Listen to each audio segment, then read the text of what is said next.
നമസ്കാരം എല്ലാ പ്രേക്ഷകർക്കും മോർണിംഗ് വൈബ്സിലേക്ക് ഒരിക്കൽ കൂടി സ്വാഗതം. സംസ്ഥാനത്ത് ഇന്നും കനത്ത മഴയാണ്. ഇവിടെ തിരുവനന്തപുരത്ത് തലസ്ഥാന നഗരിയിൽ സിറ്റിയിലൊക്കെ വലിയ മഴ പെയ്യുന്ന സാഹചര്യമുണ്ട്. ഈ തൈക്കാട് പോലെയുള്ള സ്ഥലങ്ങളിൽ മരമൊടിഞ്ഞു വീട് ഗതാഗത തടസ്സമുണ്ടായി. വളരെ പണിപ്പെട്ടാണ് ഇന്നലെ രാത്രി ഫയർഫോഴ്സും മറ്റും ഈ മരങ്ങൾ മുറിച്ചു മാറ്റി ഗതാഗതം പുനഃസ്ഥാപിച്ചത്. പത്തനംതിട്ടയിലും ഇടുക്കിയിലും റെഡ് അലേർട്ടുണ്ട്. ഈ രണ്ട് ജില്ലകളിലും അതിശക്തമായ മഴ പെയ്യുന്നു എന്നുള്ളതാണ്. ഈ കാലാവസ്ഥാ നിരീക്ഷണ കേന്ദ്രത്തിലെ ആളുകളൊക്കെ സംസാരിക്കുമ്പോൾ ഇതൊരു വേനൽ മഴയല്ല, കേവലം ഒരുപക്ഷെ കാലവർഷം വരെ ഈ കാലവർഷത്തിന് തുടക്കമാണെന്നും ഒരുപക്ഷെ ഇതങ്ങോട്ട് നീണ്ടുപോകാം എന്നുമൊക്കെയുള്ള സൂചനകൾ നൽകുന്നുണ്ട്.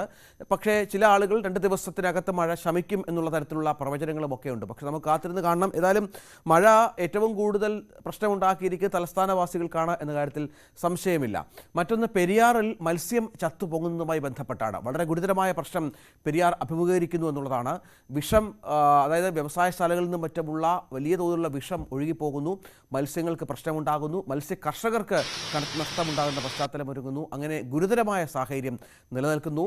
മറ്റൊന്ന്, ഇറാനുമായി ബന്ധപ്പെട്ടാണ് ഇപ്പോൾ ഒരു വാർത്ത പ്രചരിക്കുന്നത്. ഇസ്രായേലിൻ്റെ മൊസാദിന് ഇതുമായി ബന്ധമുണ്ട് എന്ന് പറഞ്ഞ് സോഷ്യൽ മീഡിയയിലൊക്കെ വലിയ ചർച്ച, ഇറാൻ പ്രസിഡന്റിനെ കൊലപ്പെടുത്തതിന് പിന്നിലുണ്ട് എന്ന വലിയ ചർച്ച ഇപ്പോൾ നടക്കുന്നുണ്ട്. അതിൻ്റെ വിശദാംശങ്ങളിലേക്ക് വരാം. നാളെയാണ് ജന്മനാട്ടിൽ ഇറാൻ പ്രസിഡന്റ് സംസ്കാര ചടങ്ങുകൾ നടക്കുക. ഇന്നലെ വിലാപയാത്രയിൽ ലക്ഷക്കണക്കിന് ജനങ്ങളാണ് പങ്കെടുത്തത്. ഇതടക്കം നിരവധി വാർത്തകളുണ്ട്. നമുക്ക് ആദ്യം ഈ മഴയുടെ വാർത്തയിലേക്ക് ഒന്ന് പോകാം. അതിതീവ്ര മഴയുടെ മുന്നറിയിപ്പാണ് സംസ്ഥാനത്തെ പല ജില്ലകളിലുമുള്ളത്. പത്തനംതിട്ടയിലും ഇടുക്കിയിലും റെഡ് അലേർട്ട് പ്രഖ്യാപിച്ചിട്ടുണ്ട്. തിരുവനന്തപുരം, കൊല്ലം, ആലപ്പുഴ, കോട്ടയം, എറണാകുളം, തൃശൂർ, പാലക്കാട്, മലപ്പുറം ജില്ലകളിൽ ഓറഞ്ച് അലേർട്ട് പ്രഖ്യാപിച്ചിട്ടുണ്ട്. തിരുവനന്തപുരത്ത് രാത്രി ഞാൻ നേരത്തെ പറഞ്ഞതുപോലെ ശക്തമായ മഴ പെയ്തു. കാസർഗോഡ് ജില്ലയിൽ വെള്ളക്കെട്ട് അതിരൂക്ഷമാണ്. ദേശീയപാതയിൽ ചെറുവത്തൂർ വീരമലക്കുന്ന് ഇടിഞ്ഞു എന്ന വാർത്ത പുറത്തു വരുന്നുണ്ട്. ദേശീയപാതയിൽ ചെളി നിറഞ്ഞിട്ടുണ്ട് കാസർഗോഡ്. അങ്ങനെ ഇടിമിന്നലിൽ 3 പേർക്ക് പരിക്കേറ്റ സാഹചര്യം കൂടി ഗുരുതരമായി പോകുന്നുണ്ട്. അത് വലിയ തോതിലുള്ള ആശങ്കകൾ സൃഷ്ടിക്കുന്നുണ്ട്. വിവിധ സ്ഥലങ്ങളിൽ നിന്ന് നമ്മുടെ പ്രതിനിധികൾ വി വിനോദ് തിരുവനന്തപുരത്തുണ്ട്, KB ബൈജു കാസർഗോഡുണ്ട്. വിനോദ്, തലസ്ഥാനത്തെ അവസ്ഥ ഈ മഴക്കാലം തുടങ്ങിയ സമയം മുതൽ അതിമോശമാണ്. കാരണം പല മേഖലകളിലും വെള്ളക്കെട്ടുണ്ടാകുന്നു. തമ്പാനൂരൊക്കെ ഓപ്പറേഷൻ അനന്തയൊക്കെ ഏത് തരത്തിലായി എന്ന് നമ്മൾ കുറച്ച് ദിവസമായി ചർച്ച ചെയ്യുന്നുണ്ട്. ഇന്നും ശക്തമായ മഴയാണോ? ഇന്നലെ രാത്രിയിലും അടക്കം വലിയ മഴ പെയ്തിട്ടുണ്ടെന്ന് തോന്നുന്നു. ഇന്നും ഈ അതിൻ്റെ സാഹചര്യം സമാനമാണോ?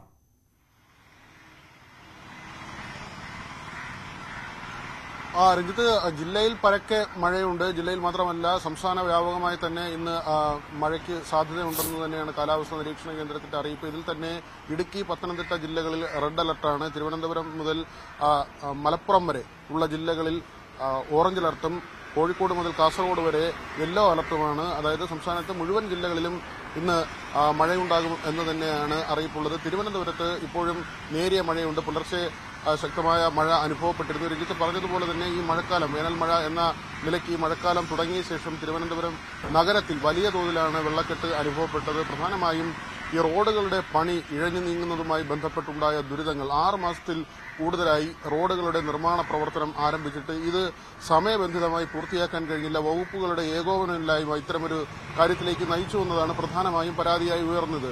തിരുവനന്തപുരത്ത് തന്നെ മേയർ പറഞ്ഞ ഉറപ്പുകൾ 2 തവണയായി ഇതിനു മുൻപ് റോഡ് പണി പൂർത്തിയാക്കുമെന്ന മേയറുടെ ഉറപ്പ് അതുതന്നെ പാലിക്കപ്പെട്ടിട്ടില്ല. അതിന്റെ ഒരു ദുരിതം തന്നെയാണ്. ദിവസങ്ങൾ മാത്രമാണ് സ്കൂൾ തുറക്കാൻ അവശേഷിക്കുന്നത്. സ്കൂൾ കുട്ടികൾ ഉൾപ്പെടെ വലയുമെന്ന കാര്യത്തിൽ, ഈ മഴ ഇങ്ങനെ തുടരുകയാണെങ്കിൽ വലയുമെന്ന കാര്യത്തിൽ തർക്കമില്ല. മാത്രവുമല്ല, മഴക്കാലം ഈ മാസം അവസാനത്തോടുകൂടി സീസൺ തുടങ്ങും എന്ന അറിയിപ്പുമുണ്ട്. അങ്ങനെയെങ്കിൽ ശക്തമായ മഴ ഈ മഴക്കാലം അതേപടി, രഞ്ജിത്ത് നേരത്തെ സൂചിപ്പിച്ചതുപോലെ, ഇത് അതേപടി തന്നെ തുടർന്നു പോകാനുള്ള സാധ്യതയാണുള്ളത്. അങ്ങനെയെങ്കിൽ ജനജീവിതം കൂടുതൽ ദുസ്സഹമാകും. മാത്രവുമല്ല, ബംഗാൾ ഉൾക്കടലിൽ ന്യൂനപക്ഷം രൂപപ്പെടുകയാണ്. അതും കേരളത്തിൽ ശക്തമായ മഴയ്ക്ക് കാരണമാകും. ആൻഡമാനിൽ നിന്നുള്ള മഴമേഘങ്ങളുടെ സഞ്ചാരം, അതും തെക്കൻ ഇന്ത്യയുടെ തെക്കൻ സംസ്ഥാനങ്ങളുടെ ഭാഗം ലക്ഷ്യമാക്കിയുള്ള സഞ്ചാരം, അത് ഈ സീസണ് തുടക്കമാകുന്ന തരത്തിലുള്ള മഴക്കാലത്തിന് തുടക്കമിടും എന്ന നിലയ്ക്കുള്ള പ്രവചനങ്ങൾ, കാലാവസ്ഥാ പ്രവചനങ്ങൾ, ഇതെല്ലാം ചേർത്ത് വായിക്കുമ്പോഴാണ് ഈ ഇനിയുള്ള ദിവസങ്ങളിൽ മഴ ഇങ്ങനെ തുടർന്നാൽ ജനങ്ങൾക്കുണ്ടാകുന്ന ബുദ്ധിമുട്ട് എത്രമാത്രം ഉണ്ടാകുക എന്ന കാര്യത്തിൽ വലിയ ആശങ്ക ഉയർന്നു വരുന്നത്. മാത്രവുമല്ല, മലയോര മേഖലകളിലേക്കുള്ള പാതകൾ, പ്രത്യേകിച്ച് വിനോദസഞ്ചാര കേന്ദ്രങ്ങളിലേക്ക്, പൊന്മുടി അടക്കം തിരുവനന്തപുരത്ത് അവിടങ്ങളിലേക്കുള്ള വഴികൾ ഇതിനകം തന്നെ പൂർണ്ണമായും അടച്ചിട്ടുണ്ട്. സഞ്ചാരികൾക്ക് വിലക്കേർപ്പെടുത്തിയിട്ടുണ്ട്. ഇനിയൊരു അറിയിപ്പുണ്ടാകുന്നതുവരെ മത്സ്യബന്ധനത്തിന് പോകരുതെന്ന, കടലിൽ പോകരുത് എന്ന ഒരു മുന്നറിയിപ്പ് കൂടി നൽകിയിട്ടുണ്ട്. അത് കാലാവസ്ഥാ നിരീക്ഷണ കേന്ദ്രം നൽകിയിട്ടുള്ളൊരു മുന്നറിയിപ്പ് തന്നെയാണ്. ശക്തമായ കാറ്റിന് സാധ്യതയുണ്ട്. വലിയ തിരമാലയ്ക്കും സാധ്യത നിലനിൽക്കുന്നു. അതുകൊണ്ട് തന്നെയാണ് കടലിൽ പോകുന്നതിനും മുന്നറിയിപ്പ് പോകരുതെന്ന ജാഗ്രതാ നിർദ്ദേശം നൽകിയിട്ടുള്ളത്. രഞ്ജിത്ത്, തുരുതിക വിനോദ്, തലസ്ഥാനവാസികൾ ദുരിതത്തിലാണ്. സ്കൂളൊക്കെ തുറക്കുമ്പോഴത്തേക്ക് ഇവിടെ സ്മാർട്ട് സിറ്റി റോഡുകളിലൊക്കെ വെള്ളം കയറി, വലിയ കുഴികൾ രൂപപ്പെട്ട റോഡുകളാണ്. അവിടെയൊക്കെ വെള്ളം കയറി ഏതാണ് റോഡ് ഏതാണ് തോട് ഏതാണ് കുഴി ഏതാണെന്ന് തിരിച്ചറിയാൻ പറ്റാത്ത പശ്ചാത്തലം തിരുവനന്തപുരത്തുണ്ട്. ആമയിഴഞ്ചാൻ തോട്ടിലേക്ക് ചെന്നാൽ അതീവ ഗുരുതരമാണ് സ്ഥിതിഗതികൾ. അങ്ങനെ ദുരിതമയമാണ് തലസ്ഥാനത്ത് ജീവിതം എന്ന കാര്യത്തിൽ സംശയമില്ല. നമുക്ക് കാസർഗോഡേക്ക് ഒന്ന് പോകണം. കാസർഗോട്ടെ ഏറ്റവും പുതിയ സാഹചര്യം എന്ന് പറയുന്നത് അവിടുത്തെ ഒരു പ്രധാനപ്പെട്ട കുന്ന് ഇടിഞ്ഞു വീണു എന്നുള്ളതാണ്. ആ കുന്ന് അവിടുത്തെ പാരിസ്ഥിതികമായി ഏറെ പ്രാധാന്യമുള്ള ഒരു കുന്നായിരുന്നു. കാസർഗോഡ് വളികയിൽ 3 പേർക്ക് പരിക്കേറ്റു എന്ന വാർത്തകൾ പുറത്തു വരുന്ന പശ്ചാത്തലമുണ്ട്. അങ്ങനെ കാസർഗോഡ് കനത്ത മഴയിൽ കാര്യങ്കോട് പുഴയിൽ നീരൊഴുക്ക് വർദ്ധിച്ചിട്ടുണ്ട്. ഇരുകരകളിലുമുള്ളവർക്ക് ജാഗ്രതാ നിർദ്ദേശം നൽകി. ദേശീയപാതയിൽ ചെറുവത്തൂർ വീരമലക്കുന്ന് എന്ന് പറഞ്ഞാൽ അവിടുത്തെ പാരിസ്ഥിതികമായി ഏറെ പ്രാധാന്യമുള്ള ഒരു പ്രദേശമാണ്. അവിടെ ഇടിഞ്ഞിട്ട് റോഡിലേക്ക് ഈ മണ്ണും വെള്ളവും ഒരുമിച്ച് ശക്തമായി ഒഴുകി വരുന്ന സാഹചര്യമുണ്ട്. പൈവളികയിലാണ് നേരത്തെ പറഞ്ഞ പോലെ 3 പേർക്ക് ഇടിമിന്നലിൽ പരിക്കേറ്റത്. 2 വീടുകൾ കേടുപാടുണ്ടായി. അങ്ങനെ നമുക്ക് ആ ദൃശ്യങ്ങളിൽ കാണാം, ഈ റോഡ് തോടായ ദൃശ്യങ്ങൾ കാണാം. അവിടെ ഒരാൾ വാഹനം തള്ളി നീക്കുന്നു, താഴേക്ക് വീഴുന്ന ദൃശ്യങ്ങളാണ്. അതൊക്കെ വളരെ ഭീകരമായ സംഭവങ്ങളാണ്. ജനത്തിൻ്റെ ഗതികേടാണ്. ഈ വീരമലക്കുന്നാണ് പ്രേക്ഷകർ കാണുന്നത്. ഈ വീരമലക്കുന്ന് ഇടിഞ്ഞ് ദൃശ്യങ്ങളിൽ കാണാം. ഇടിഞ്ഞിട്ട് ഈ വെള്ളം അതിശക്തമായി വെള്ളവും മണ്ണും റോഡിലേക്ക് കുതിച്ചെത്തുന്ന കാഴ്ചകൾ കൂടി ദൃശ്യങ്ങളിൽ കാണാം. അത്ര ശക്തമാണ് കാസർഗോട്ട് മഴ. ബൈജു ഉണ്ട്. ബൈജു, സാഹചര്യം ഗുരുതരമാണല്ലേ? തീർച്ചയായും രഞ്ജിത്തെ, കനത്ത മഴ ഇപ്പോഴും തുടരുന്നുണ്ട്. ഇപ്പോൾ നമുക്ക് ദൃശ്യങ്ങളിൽ കാണുന്നത് ദേശീയപാതയിലെ ഒരു കാഴ്ചയാണ്. ഇത് ചെറുവത്തൂറിനടുത്ത് വീരമലക്കുന്നിൽ നിന്നും ഇത്തരത്തിൽ മണ്ണും അതുപോലെ തന്നെ വെള്ളവും റോഡിലേക്ക് വരുന്ന ഒരു സാഹചര്യം. നിരവധി വാഹനങ്ങളാണ് ഇതുവഴി കടന്നു പോകുന്നത്. മാത്രമല്ല ഇവിടെ ദേശീയപാത നിർമ്മാണവുമായി ബന്ധപ്പെട്ടാണ് ഈ കുന്നിടിക്കുന്ന ഒരു സാഹചര്യം ഉണ്ടായത്. കഴിഞ്ഞ മഴക്കാലത്തും വലിയ തോതിൽ വാർത്തയായ ഒരു പ്രദേശമാണ് ഇത്. വലിയ തോതിലുള്ള അപകട ഭീഷണി ഉയർത്തുന്ന ഒരു സ്ഥലമാണ്. ഇവിടെ ഏതായാലും ഈ സ്ഥിതി തുടരുകയാണെങ്കിൽ ദേശീയപാതയിൽ ഗതാഗത തടസ്സം ഉണ്ടാകാൻ സാധ്യതയുണ്ട്. കാരണം ഇതുവഴി വാഹനങ്ങൾ പോകുന്നത് അപകടമാണെന്ന് കഴിഞ്ഞ തവണയും ഇതേ സമാനമായ പ്രശ്നമുണ്ടായിരുന്നു. ഇതിനിടയിലാണ് ഇടിമിന്നലേറ്റ് 3 പേർക്ക് പരിക്കേറ്റത്. പൈവെളികയിലാണ് സംഭവം. അവിടെ 2 വീടുകൾക്ക് കേടുപാടുമുണ്ടായിട്ടുണ്ട്. പൈവെളിക കയ്യാർ ബോളമ്പാടിയിലെ യമുന, അവരുടെ മക്കളായ പ്രമോദ്, സുധീർ എന്നിവർക്കാണ് പരിക്കേറ്റത്. ഇവരെ സ്വകാര്യ ആശുപത്രിയിൽ പ്രവേശിപ്പിച്ചിട്ടുണ്ട്. ഏതായാലും ഈ ഇടിമിന്നലിന്റെ വീടിന്റെ ഓടുകൾ ഇളകി വീണാണ് ഇവർക്ക് പരിക്കേറ്റത്. ഈ അപകടമുണ്ടായ വീടിനടുത്ത് പുതുതായി നിർമ്മിച്ച കോൺക്രീറ്റ് വീടിനാണ് വിള്ളലുണ്ടായിട്ടുള്ളത്. എന്തായാലും ഈ കാര്യങ്കോട് പുഴയിലാണ് ഇപ്പോൾ ഏറ്റവും വലിയ പ്രശ്നമുള്ളത്. ഇവിടെ നീരൊഴുക്ക് വർദ്ധിച്ചിട്ടുണ്ട്. അതോടൊപ്പം നീലേശ്വരം പാലായി റെഗുലേറ്റർ കം ബ്രിഡ്ജിലേക്കുള്ള ജലനിരപ്പ് അപകട നിലയിലേക്ക് ക്രമാതീതമായി കൂടുന്ന സാഹചര്യം കൂടിയുണ്ട്.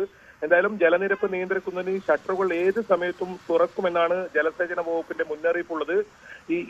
കാര്യങ്കോട് പുഴയുടെ ഇരുകരയിലുള്ള തീരദേശവാസികൾക്ക് ജില്ലാ ഭരണകൂടം ജാഗ്രതാ നിർദ്ദേശവും നൽകിയിട്ടുണ്ട്. ഏതായാലും മലയോര മേഖലകളിലും ശക്തമായ മഴ ഇപ്പോഴും തുടരുന്നു. തീരദേശവാസികളും ജാഗ്രത പാലിക്കണമെന്ന മുന്നറിയിപ്പുണ്ട്. ഏതായാലും ഈ വീരമലക്കുന്ന് തന്നെയാണ് ഏറ്റവും പ്രധാനം. നിരവധി വാഹനങ്ങളാണ് ഇതുവഴി കടന്നു പോകുന്നത്. നമുക്ക് ദൃശ്യങ്ങളിൽ തന്നെ കാണാം. ഇത്തരത്തിൽ ഈ കുന്ന് ഇടിഞ്ഞ് വീണുകൊണ്ടിരിക്കുന്ന ഒരു സാഹചര്യം. വലിയ ഈ വീരമലക്കുന്നിന് ഞാൻ നേരത്തെ പറഞ്ഞതുപോലെ പാരിസ്ഥിതികമായി ഏറെ പ്രാധാന്യമുള്ള ഒരു സ്ഥലമാണല്ലേ ഈ. ഒപ്പം മഴയുടെ ഒരു അവസ്ഥ സാധാരണ വേനൽ മഴ പോലെയുള്ളൊരു മഴയാണോ കാസർഗോഡ് പെയ്യുന്നത്? ഒരു കാലവർഷത്തിന്റെ പ്രതീതി തന്നെയല്ലേ സൃഷ്ടിക്കപ്പെട്ടിരിക്കുന്നത്? തീർച്ചയായും വേനൽ മഴയാണെങ്കിലും ഒരു കാലവർഷത്തിന്റെ പ്രതീതി തന്നെയാണ് ഉള്ളത്. കഴിഞ്ഞ 24 മണിക്കൂറായി തുടർച്ചയായി മഴ പെയ്യുന്ന ഒരു സാഹചര്യം ജില്ലയിലുണ്ട്. അതിനുശേഷമാണ് ഇത്തരത്തിൽ ജലനിരപ്പൊക്കെ ഉയരാൻ തുടങ്ങിയത്. എന്തായാലും വീരമലക്കുന്ന് ഒരുപാട് ചരിത്ര സംഭവങ്ങളുള്ള കുന്നാണ്. ഇത് ഇടിച്ച് റോഡിന് വേണ്ടി ഇടിച്ച് ഇടുന്ന സാഹചര്യം വലിയ പ്രതിഷേധം ഉയർന്നിരുന്നു. ഇത് പരിഹരിക്കണമെന്ന് കഴിഞ്ഞ വർഷകാലത്ത് തന്നെ നിരവധി ആവശ്യങ്ങൾ ഇത്തരത്തിൽ ഉയർന്നിരുന്നു. പക്ഷേ ഇപ്പോഴും അതേ അവസ്ഥയിലാണുള്ളത്. മഴ ശക്തമായാൽ ഈ കുന്ന് പൂർണ്ണമായും ഇടിഞ്ഞ് റോഡിലേക്ക് വീഴുന്ന ഒരു സാഹചര്യം ഉണ്ടാവും. അത്തരത്തിലാണ് അതിന്റെ ഒരു ദൃശ്യങ്ങൾ തന്നെ നമുക്ക് ആ ഭീകരതയിൽ നിന്ന് കാണാം. അത് വാഹനങ്ങൾ, ബസ് ഉൾപ്പെടെയുള്ള വാഹനങ്ങൾ ഇതുവഴി കടന്നു പോകുന്നത് കാണാം. ഏതായാലും ചെറുവാഹനങ്ങൾക്ക് ഇതുവഴി യാത്ര ചെയ്യാൻ കഴിയാത്തൊരു സാഹചര്യത്തിലേക്ക് ഇപ്പോൾ എത്തിയിരിക്കുന്നു. എന്തായാലും ഇത് ഗതാഗത തടസ്സം ഉണ്ടാവാനുള്ള സാധ്യതയുണ്ട്. കഴിഞ്ഞ തവണയും റോഡ് അടച്ചിടുന്ന സാഹചര്യം ഉണ്ടായിരുന്നു. കാലവർഷത്തിൽ റോഡ് വാഹനങ്ങൾ വഴിതിരിച്ചുവിടുന്ന ഒരു സാഹചര്യം ഉണ്ടായത്. അത്തരം ഒരു സാഹചര്യത്തിലേക്കാണ് ഇപ്പോൾ നീങ്ങുന്നത്. ഇന്നും മഴ ശക്തമായാൽ കൂടുതൽ അപകടകരമായ ഒരു സാഹചര്യത്തിലേക്ക് നീങ്ങും എന്ന് തന്നെ പറയേണ്ടി വരും. ഇന്നലെ രാത്രിയിലൊക്കെ വലിയ മഴ ഉണ്ടായിരുന്നോ ബൈജു? രാത്രിയിലും മഴയായിരുന്നോ? രാത്രി നിർത്താതെ പെയ്യുന്ന ഒരു മഴയാണ് നമുക്ക് കാണാൻ സാധിച്ചത്. ഇപ്പോഴും ആ മഴ അതേ രീതിയിൽ തുടരുന്നുണ്ട്. അത് തന്നെയാണ് ജില്ലയിൽ ഒരു ആശങ്ക ഉയർത്തുന്നത്. ഏതായാലും ജില്ലാ ഭരണകൂടം ഇത് നേരിടാൻ, ഏത് അടിയന്തര സാഹചര്യം നേരിടാനും സജ്ജമാണെന്ന് ജില്ലാ കലക്ടർ അറിയിച്ചിട്ടുണ്ട്. ഏതായാലും അത്തരത്തിൽ ജാഗ്രത ഉണ്ടാവണമെന്ന ഒരു നിർദ്ദേശം ഉണ്ട്. തീരദേശവാസികൾക്കും അതുപോലെ തന്നെ വലിയ തിരമാലകൾ ഉണ്ടാകാൻ സാധ്യതയുണ്ടെന്ന മുന്നറിയിപ്പുണ്ട്. ഒപ്പം ഇടിമിന്നൽ, വരും സമയങ്ങളിൽ ഇടിമിന്നലും ഉണ്ടാകാൻ സാധ്യതയുണ്ടെന്ന മുന്നറിയിപ്പുമുണ്ട്. അതുകൊണ്ട് തന്നെ വലിയ ജാഗ്രത ഉണ്ടാകണമെന്ന ഒരു അറിയിപ്പും ജില്ലാ ഭരണകൂടത്തിന്റെ ഭാഗത്തുനിന്നുണ്ട്. എന്തായാലും ഈ മഴ ഇപ്പോഴും തുടരുന്നുണ്ട്. രഞ്ജിത്ത്, അതാണ് കാസർകോട്ടെ സാഹചര്യം. വീരമല കുന്ന് പോലെ ഒരു പ്രധാനപ്പെട്ട ഒരു കുന്ന് അത് ഇടിഞ്ഞു വീഴുന്നു. അവിടെ നമുക്ക് ആ ദൃശ്യങ്ങളിൽ ആ വലിയ വെള്ളക്കെട്ടിൽ കൂടി വാഹനം എങ്ങനെയെങ്കിലും രക്ഷപ്പെടുത്തി കൊണ്ടുപോകാൻ ശ്രമിക്കുന്ന ഒരാളുടെ ദൃശ്യമാണ് കാണുന്നത്. പക്ഷേ ആ വാഹനത്തിൽ നിന്ന് മറിഞ്ഞു വീഴുകയാണ്. എത്ര അപകടമാണെന്ന് ആലോചിച്ച് നോക്കണം. ഏത് തരത്തിലാണ് ഈ വെള്ളത്തിൻ്റെ ഒരു ഗുരുതര സ്വഭാവം എന്നുകൂടി ഇതിനോട് ചേർത്ത് നമ്മൾ കാണേണ്ടതുണ്ട്. അങ്ങനെ ഈ മഴ നമ്മുടെ സംസ്ഥാനത്തുണ്ടാക്കിയ ചില്ലറയല്ല പ്രശ്നങ്ങൾ. വിനോദ്, ഈ എത്ര ദിവസത്തേക്കുള്ള മഴ തലസ്ഥാനത്തുണ്ടാകുമെന്നുള്ളതാണ്. നമ്മൾ ഈ തലസ്ഥാന നിവാസികളുടെ ദുരിതമൊക്കെ ഒരുപാട് ചർച്ച ചെയ്ത് പഴകി എന്ന് വേണമെങ്കിൽ പറയാം. ഇപ്പോൾ കഴിഞ്ഞ ദിവസം മന്ത്രിയുടെ ഒരു യോഗമൊക്കെ ചേർന്ന് 15 ദിവസത്തിനകം അടുത്ത മാസം 15-നകം റോഡ് പണി തീർക്കുമെന്ന് പറയുന്നു, വെള്ളക്കെട്ട് ഒഴിവാക്കുമെന്ന് പറയുന്നു. അതിനുള്ള എന്തെങ്കിലും ഒരുക്കങ്ങൾ ആരംഭിച്ചിട്ടുണ്ടോ? ഈ വാഗ്ദാനങ്ങളല്ലാതെ ഇത്തവണയെങ്കിലും കാലവർഷകാലത്ത് നമ്മുടെ പല ജില്ലകളിൽ നിന്നും തമ്പാനൂർ സ്റ്റേഷനിൽ ഇറങ്ങുന്ന യാത്രക്കാർക്ക് ഒക്കെ സ്വസ്ഥമായിട്ട് അവരവരുടെ സ്ഥലങ്ങളിൽ എത്താൻ സാധിക്കുമോ?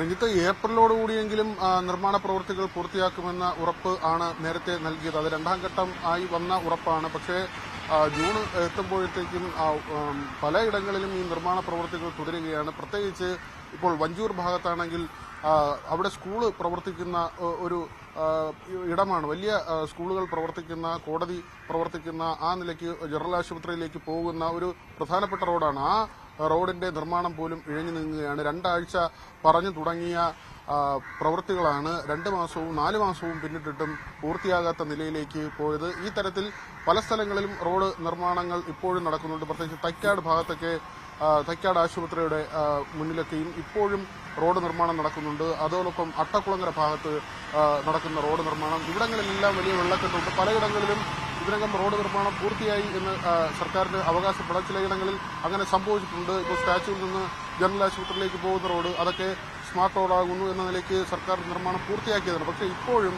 ഈ സമയബന്ധിതമായി നിർമ്മാണ പ്രവൃത്തികൾ പൂർത്തിയാക്കാത്തതുകൊണ്ട് ജനങ്ങൾ ബുദ്ധിമുട്ട് നേരിടുന്നു എന്നത് വ്യക്തമാണ്. മാത്രവുമല്ല, ഈ സ്കൂൾ തുറക്കുന്ന സമയത്തേക്ക് പോകുമ്പോൾ ഇത് വിദ്യാർത്ഥികൾക്ക് വലിയ തോതിലുള്ള ബുദ്ധിമുട്ടുണ്ടാക്കും എന്നതും ഉറപ്പാണ്. എന്നാൽ തിരുവനന്തപുരം നഗരത്തെ സംബന്ധിച്ച് ഒരു ആശ്വാസകരമായ കാര്യം, ഈ കണ്ണമ്പുലത്തോടോ അല്ലെങ്കിൽ അങ്ങനെയുള്ള കനാലുകൾ, ആമഴഞ്ചാൻ തോടൊക്കെയും കരകവിഞ്ഞ് ഒഴുകുന്ന ഒരു സാഹചര്യമില്ല. ശുചീകരണ പ്രവർത്തനങ്ങൾ നേരത്തെ പൂർത്തിയാക്കിയിരുന്നു. അത് വലിയ തോതിൽ ആശ്വാസമായിട്ടുണ്ട്. രഞ്ജിത്ത്, എന്താണ് തിരുവനന്തപുരം തലസ്ഥാന സാഹചര്യം? നമ്മൾ നേരത്തെ പറഞ്ഞതുപോലെ പത്തനംതിട്ടയിലും ഇടുക്കിയിലും റെഡ് അലേർട്ടുണ്ട്. ഈ 2 ജില്ലകളിലും ശക്തമായ മഴ രേഖപ്പെടുത്തുന്ന സാഹചര്യം കൂടി ഇതിനോട് ചേർത്ത് വായിക്കണം. വി വിനോദാണ് തിരുവനന്തപുരത്തിന് വിവരങ്ങൾ പങ്കുവച്ചത്. KV ബൈജു കാസർകോട്ടെ ദൃശ്യങ്ങളും ഒപ്പം വിവരങ്ങളും നമുക്ക് നൽകി. ഏതായാലും അതിശക്തമായ മഴ ഇന്നും തുടരും എന്നാണ് മനസ്സിലാകുന്നത്. കാസർകോട്ടെ ദൃശ്യങ്ങൾ കാണാം, പ്രേക്ഷകർക്ക് കാണാം. വലിയ വെള്ളക്കെട്ടാണ് പല റോഡുകളിലും രൂപപ്പെട്ടിട്ടുള്ളത്. പല വാഹനങ്ങളും വെള്ളക്കെട്ടിൽ അതിരൂക്ഷമായി തന്നെ പെടുന്ന ഒരു സാഹചര്യം കൂടിയുണ്ട്. കുന്നുകളടക്കം ഇടിഞ്ഞു വീഴുന്നു. റോഡിലേക്ക് മണ്ണും വെള്ളവും ഒരുമിച്ച് കുതിച്ചെത്തുന്ന കാഴ്ചയും മറ്റും കാണാം. അങ്ങനെ കാസർഗോഡ്, തിരുവനന്തപുരം, ഇടുക്കി, പത്തനംതിട്ട തുടങ്ങിയ ജില്ലകളിലൊക്കെ അതിരൂക്ഷമായ സാഹചര്യം നിലനിൽക്കുന്നു എന്നുള്ളതാണ് പ്രധാനപ്പെട്ട കാര്യം.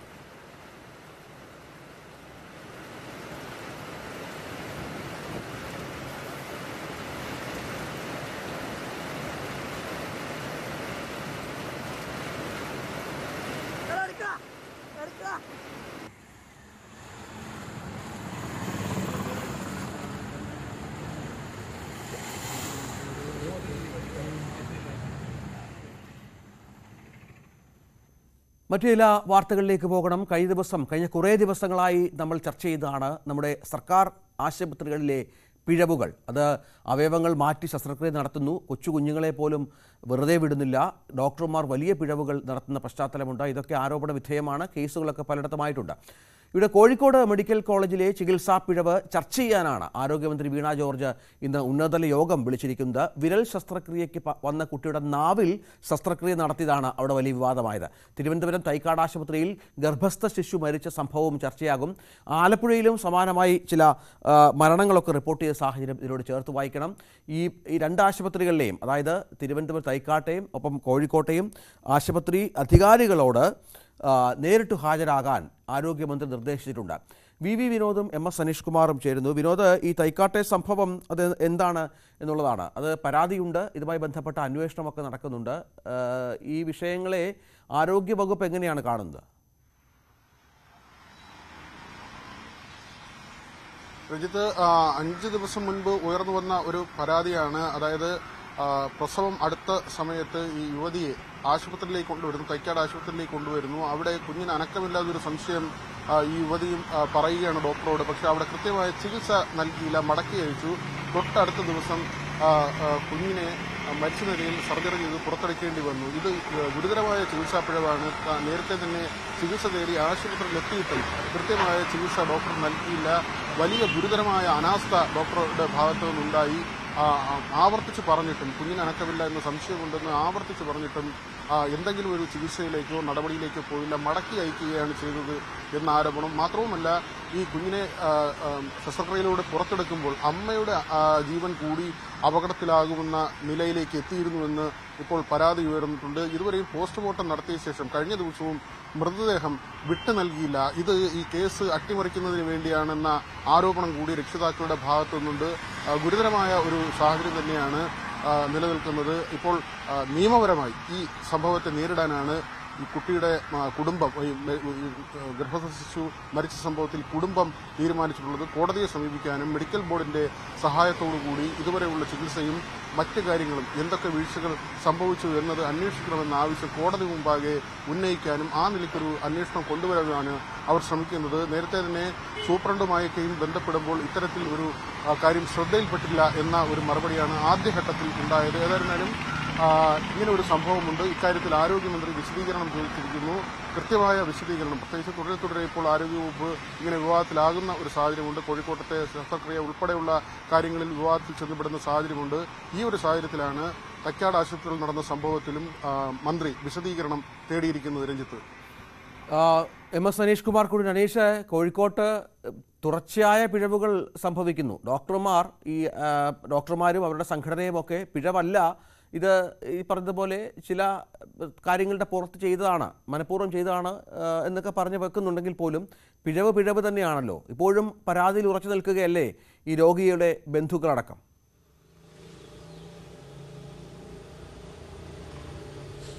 തീർച്ചയായും രോഗിയുടെ ബന്ധുക്കൾ പരാതിയിൽ ഉറച്ചു നിൽക്കുന്നു. മറുവശത്ത് പോലീസിൻ്റെ അന്വേഷണം ഊർജിതമായി മുന്നോട്ട് നീങ്ങുകയും ചെയ്യുന്നു എന്നാണ് നമുക്ക് ഏറ്റവും ഒടുവിൽ നൽകാൻ കഴിയുന്ന വിവരം. നേരത്തെ കുടുംബത്തിൽ നിന്നും പോലീസ് മൊഴി രേഖപ്പെടുത്തിയപ്പോൾ കൃത്യമായി കുടുംബം ഈ മൊഴിയിൽ ഉറച്ചു നിൽക്കുന്നു, ഒപ്പം പരാതിയിൽ ഉറച്ചു നിൽക്കുന്നു എന്നാണ് വ്യക്തമാക്കുന്നത്. ഈ ഡോക്ടർമാരുടെ സംഘടനയും സൂപ്രണ്ടുമൊക്കെ നൽകിയ റിപ്പോർട്ട് പ്രകാരം ഈ കുട്ടിക്ക് അടിയന്തരമായി ഇത്തരത്തിൽ നാക്കിന് താഴെ ഒരു കെട്ടുണ്ടായിരുന്നു. ആ കെട്ട് നീക്കം ചെയ്യേണ്ടത് അനിവാര്യമായിരുന്നു. അതുകൊണ്ട് തന്നെ അടിയന്തര പ്രാധാന്യത്തോടുകൂടി ഡോക്ടർ ഈ ശസ്ത്രക്രിയ ചെയ്തു എന്നാണ് പറയുന്നത്. കൈക്ക് ചെയ്യേണ്ട ശസ്ത്രക്രിയ എന്നാൽ ചെയ്തുമില്ല. ഈ വാദത്തെ പൂർണ്ണമായും ഈ കുട്ടിയുടെ ബന്ധുക്കൾ തള്ളുകയാണ്. കാരണം ഇത്തരമൊരു കെട്ടുള്ളതായി കുടുംബത്തിന് ഒരിക്കലും ശ്രദ്ധയിൽപ്പെട്ടിട്ടില്ല. ഒപ്പം സംസാരത്തിൽ എന്തെങ്കിലും വൈകല്യം ഇതുവരെയും നാട്ടുകാരോ ബന്ധുക്കളൊന്നും കണ്ടെത്തിയിട്ടുമില്ല. ഇത്തരമൊരു സാഹചര്യത്തിൽ ഈ കുട്ടിക്ക് ഒരു ശസ്ത്രക്രിയക്കായി കൈയുടെ 6-ാം വിരൽ നീക്കം ചെയ്യുന്നതിനായി പ്രവേശിപ്പിച്ച കുട്ടിക്ക് മറ്റെന്തെങ്കിലും ശസ്ത്രക്രിയ നടത്തണമെങ്കിൽ അക്കാര്യം കൃത്യമായി ബന്ധപ്പെട്ട ആരോഗ്യ പ്രവർത്തകർ അല്ലെങ്കിൽ ഡോക്ടർമാർ കുടുംബത്തിൻ്റെ ശ്രദ്ധയിൽപ്പെടുത്തി വേണം ചെയ്യാൻ. ചുരുങ്ങിയ മണിക്കൂറുകൾക്കുള്ളിൽ 2 ശസ്ത്രക്രിയകൾക്കാണ് ആ കുട്ടി വിധേയമാകേണ്ടി വരികയും ചെയ്തു. അതുകൊണ്ട് ശക്തമായ നിലപാടിൽ തന്നെയാണ് അവർ ഈ പരാതിയിൽ തന്നെ ഉറച്ചു നിൽക്കുകയും ചെയ്യുന്നു. എന്തായാലും പോലീസിൻ്റെ അന്വേഷണം ഊർജിതമായി മുന്നോട്ട് നീങ്ങുന്നുണ്ട്. കഴിഞ്ഞ ദിവസം ഈ ബിജോൺ ജോൺസൺ എന്ന ശസ്ത്രക്രിയ നടത്തിയ ഡോക്ടറെ പോലീസ് ചോദ്യം ചെയ്തിരുന്നു. അതിനു മുമ്പായി ഈ ശസ്ത്രക്രിയാ സമയത്ത് അവിടെ ഉണ്ടായിരുന്ന മറ്റ് ഡോക്ടർമാർ മറ്റ് അറ്റൻഡർമാർ, നഴ്സുമാർ തുടങ്ങിയുള്ളവരുടെ മൊഴി രേഖപ്പെടുത്തുകയും ചെയ്തിരുന്നു. അതിനുശേഷം അതേ ദിവസം തന്നെ മിനിയാന്ന് തന്നെ മെഡിക്കൽ ബോർഡ് എന്ന് പൂർണ്ണ അർത്ഥത്തിൽ പറയാൻ കഴിയില്ലെന്നാണ് അതിൽ പങ്കെടുത്തവർ തന്നെ പറയുന്നു. ഒരു വിദഗ്ധ സമിതി ഇക്കാര്യത്തെക്കുറിച്ച് അന്വേഷിച്ചിരുന്നു. അവർ ആശുപത്രി രേഖകൾ പരിശോധിച്ചു. ഇതുമായി ബന്ധപ്പെട്ട ആളുകളിൽ നിന്നും മൊഴി ശേഖരിക്കുകയൊക്കെ ചെയ്തു. ഇതിനുശേഷം DMOയ്ക്ക് റിപ്പോർട്ട് നൽകിയിട്ടുണ്ട് എന്ന് നമുക്ക് മനസ്സിലാക്കാൻ കഴിയുന്നു. ഈ റിപ്പോർട്ട് DMEക്ക് ആരോഗ്യ വിദ്യാഭ്യാസ വകുപ്പിൻ്റെ ഡയറക്ടർക്ക് കൈമാറും എന്നാണ് അറിയിച്ചിരിക്കുന്നത്. അത് സർക്കാർ തലത്തിലേക്ക് പോവുകയും അതിന്മേൽ ഉചിതമായ നടപടികൾ എടുക്കുകയും ചെയ്യും. ഒപ്പം പോലീസ് ഈ റിപ്പോർട്ട് ശേഖരിക്കുകയും ചെയ്യും. ഈ പോലീസ് ഈ റിപ്പോർട്ട് ശേഖരിക്കുമ്പോഴാവും ചികിത്സാ അനാസ്ഥ അല്ലെങ്കിൽ കുറ്റകരമായ അനാസ്ഥ ഈ ചികിത്സ നൽകിയതുമായി ബന്ധപ്പെട്ട് അല്ലെങ്കിൽ അധിക ചികിത്സ നൽകിയതുമായി ബന്ധപ്പെട്ടുണ്ടോ എന്ന കാര്യം കണ്ടെത്തുക. ഒപ്പം ഈ ഡോക്ടറുടെ അവകാശം പോലെ മറ്റൊരു ശസ്ത്രക്രിയയ്ക്ക് ഈ 6-ാം വിരലിൻ്റെ ശസ്ത്രക്രിയയുടെ സ്ഥാനത്ത് മറ്റൊരു ശസ്ത്രക്രിയ അടിയന്തരമായി നടത്തേണ്ട ആവശ്യമുണ്ടോ എന്ന കാര്യവും പരിശോധിക്കും. അങ്ങനെയെങ്കിൽ ഡോക്ടറുടെ അറസ്റ്റ് അടക്കമുള്ള കാര്യങ്ങളിലേക്ക് ഈ കേസ് നീങ്ങുകയും ചെയ്യും. എന്തായാലും 6-ാം വിരലിൻ്റെ ശസ്ത്രക്രിയ നടത്താതെയാണ് ഡോക്ടർ ഈ നാക്കിന് താഴെയുള്ള ശസ്ത്രക്രിയ നടത്തിയതെന്ന് കൃത്യമായിരുന്നു. ഇത് ചൂണ്ടിക്കാട്ടി അല്ലെങ്കിൽ ഇക്കാര്യത്തിൽ തനിക്ക് പിശക് പറ്റിയെന്ന് ചൂണ്ടിക്കാട്ടി ഒരു മാപ്പപേക്ഷ കുടുംബത്തിന് നൽകി. ഒപ്പം കുട്ടിക്ക് ഭാവിയിൽ ആരോഗ്യ പ്രശ്നങ്ങളൊന്നും ഉണ്ടാവില്ലെന്ന ഉറപ്പും അന്ന് ഡോക്ടർ നൽകിയിരുന്നു. എന്നാൽ ഇത്തരമൊരു ഉറപ്പും മാപ്പപേക്ഷയും നൽകിയ ശേഷമാണ് പുതിയ നിർവചനങ്ങളുമായി അല്ലെങ്കിൽ പുതിയ പ്രശ്നങ്ങളുമായി ഈ കുട്ടിക്ക് നാക്കിൻ്റെ കീഴിലുള്ള ശസ്ത്രക്രിയ അനിവാര്യമാണ് എന്ന രീതിയിലുള്ള വാദവുമായി ഡോക്ടർ രംഗത്തെത്തിയത് എന്നതൊക്കെ ശ്രദ്ധേയമാണ്. എന്തായാലും സൂപ്രണ്ടിൻ്റെ റിപ്പോർട്ട് ഡോക്ടർക്ക് പൂർണ്ണമായും അനുകൂലമാണ്. ഇനി മെഡിക്കൽ റിപ്പോർട്ട് എങ്ങനെയാവും എന്നതാണ് കാത്തിരുന്ന് കാണേണ്ടത്. രഞ്ജിത്ത്. തീർച്ചയായും അതാണ് സൂപ്രണ്ട് റിപ്പോർട്ട് ഡോക്ടർക്ക് അനുകൂലമായിരുന്നു. മന്ത്രി ഇതുമായി ബന്ധപ്പെട്ട് യോഗം വിളിച്ചിരിക്കുന്നു. ആരോഗ്യ വകുപ്പിൻ്റെ ഈ വിഷയത്തിലെ തീരുമാനം എന്താണ് എന്നുള്ളത് കാത്തിരുന്ന് കാണണം. മറ്റൊരു വാർത്ത വരുന്നത് കണ്ണൂരിൽ നിന്നാണ്. അത് ബോംബ് നിർമ്മാണത്തിനിടെ കൊല്ലപ്പെട്ടവർക്കായി നിർമ്മിച്ച സ്മാരക മന്ദിരത്തിൻ്റെ ഉദ്ഘാടനം ഇന്നാണ്. വൈകിട്ട് CPMൻ്റെ സ്മാരക മന്ദിരമാണത്. വൈകിട്ട് 5 മണിക്ക് CPM സംസ്ഥാന സെക്രട്ടറി MV ഗോവിന്ദനാണ് ഉദ്ഘാടനം നിർവഹിക്കുക. ബോംബ് നിർമ്മാണത്തിനിടെ കൊല്ലപ്പെട്ട പാനൂർ, ചെറ്റക്കണ്ടി, ഷൈജു, സുബീഷ് എന്നിവർക്കാണ് പാർട്ടി സ്മാരകം നിർമ്മിച്ചത്. MS അനീഷ് കുമാർ തുടരുന്നുണ്ട്. അനീഷ്, നമ്മുടെ കേരളത്തിൽ ഈ കൗതുകകരമായ അല്ലെങ്കിൽ ആശ്ചര്യം ജനിപ്പിക്കുന്ന സംഭവമാണ് ഇങ്ങനെ ബോംബ് നിർമ്മാണത്തിൽ കൊല്ലപ്പെടുന്ന ആളുകൾക്ക് സ്മാരകം എന്നുള്ളത്. ഒരു പക്ഷേ ആദ്യമായിരിക്കും സംഭവിക്കുക.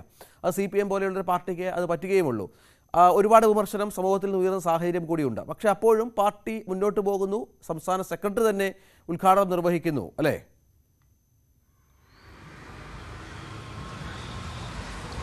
തീർച്ചയായും 2015 ജൂൺ 6-നായിരുന്നു ഈ രണ്ടുപേരുടെ മരണത്തിനിരയായ ബോംബ് സ്ഫോടനം ഉണ്ടായത്. പാനൂർ, ചേറ്റക്കണ്ടി, ഷൈജു, സുബീഷ് എന്നിവരാണ് അന്ന് മരിച്ചത്. 4 പേർക്ക് അന്ന് പരിക്കേൽക്കുകയും ചെയ്തിരുന്നു ഈ ബോംബ് സ്ഫോടനത്തിൽ. പക്ഷേ ഈ പാർട്ടിക്ക് യാതൊരു പങ്കും ഈ സ്ഫോടനവുമായി ബന്ധപ്പെട്ടോ അല്ലെങ്കിൽ ബോംബ് നിർമ്മാണവുമായി ബന്ധപ്പെട്ടോ ഇല്ല എന്നായിരുന്നു CPM വിശദീകരണം നൽകിയത്. വർഷങ്ങൾ കഴിയുമ്പോഴാണ് ഇവർക്കൊരു സ്മാരകം നിർമ്മിച്ച് ഇവർക്ക് ഒരു രക്തസാക്ഷി പരിവേഷം നൽകുന്ന രീതിയിലേക്ക് CPM എത്തിയിരിക്കുന്നത്. നേരത്തെ തന്നെ ഇത്തരമൊരു രക്തസാക്ഷി മണ്ഡപത്തിൻ്റെ ഉദ്ഘാടനത്തിലേക്ക് നീങ്ങുമ്പോൾ CPM സംസ്ഥാന സെക്രട്ടറി പങ്കെടുക്കുമോ എന്ന ചോദ്യങ്ങൾ ഉയർന്നിരുന്നു. അപ്പോൾ CPM സംസ്ഥാന സെക്രട്ടറി തന്നെ വിശദീകരിച്ചത് പാർട്ടി അക്കാര്യത്തിൽ ഒരു തീരുമാനം എടുക്കും എന്നതാണ്.